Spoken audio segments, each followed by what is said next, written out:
ఈ దినవాక్య ధ్యానాంశం, కోపాన్ని మానాలి. యాకోబు పత్రిక 1:20 నరుని కోపము దేవుని నీతిని నెరవేర్చదు.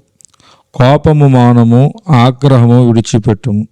కీర్తనల 37:8 ప్రతి ఒక్కరూ తమ కోపాన్ని అదుపులో పెట్టుకున్నప్పుడే వారి జీవితాల్లో, ఉద్యోగాల్లో, వ్యాపారాల్లో మేలులు చూస్తారు.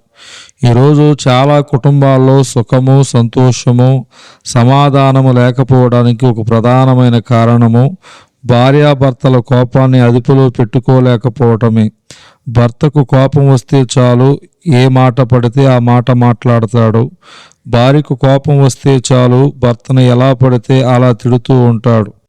ఎంతమంది భర్తలు కోపం వచ్చినప్పుడు తన భార్యను ఇష్టం వచ్చినట్టు కొట్టడం లేదు? ఎంతమంది భార్యలు కోపంతో భర్తను ఎలా పడితే అలా తిట్టడం లేదు?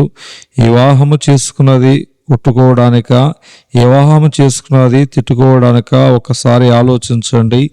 ప్రియ సహోదరి, సహోదరుడా, మీరు మీ జీవితంలో చేసే పనులలో వృద్ధి చెందాలన్నా, మీ కుటుంబము దేవుణ్ణి మహిమపరచాలన్నా, మీరు సంతోషముగా ఉండాలన్నా, మీరు మీ కోపాన్ని అదుపులో పెట్టుకోవాలి. ఏ సమయంలోనైనా ఎవరి మీదైనా కోపం వచ్చినప్పుడు చేయాల్సిన మంచి పని అక్కడ నుంచి కొంచెం సేపు దూరంగా వెళ్ళడం. మీరు ఏదైనా వస్తువును పడవేసి వేడి చేసి కొంచెం సమయం పక్కన పెడితే చల్లారిపోతుంది. కోపము కూడా అంతే. కోపం వచ్చిన వ్యక్తి వేడితో రగిలిపోతాడు.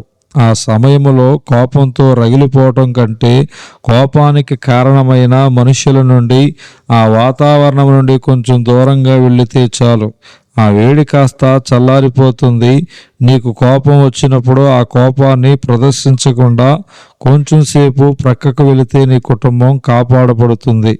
నీకు నీ భర్త మీద లేదా నీ భార్య మీద కోపం వస్తే వెంటనే నోరు జారవద్దు. కొంచెం సేపు నీ గదిలోనికి వెళ్ళి వేరే ఏదైనా పని చేసుకో, కానీ కోపాన్ని వెంటనే చూపించవద్దు. అలా చూపించడం వలనే ఈరోజు అనేక కుటుంబాలు కూలిపోతున్నాయి. నీవు తెలివైన స్త్రీవైతే నీ భర్త కోపములో ఉన్నప్పుడు రెచ్చగొట్టవద్దు. బైబిల్ సెలవిస్తుంది, మృదువైన మాట కోపమును చల్లార్చును. భార్య కోపముతో ఉంటే భర్త మృదువుగా మాట్లాడాలి. భర్త కోపముతో ఉంటే భార్య మృదువుగా మాట్లాడాలి. ఇల్లు అనేది ఒక ప్రశాంత నిలయము కావాలి.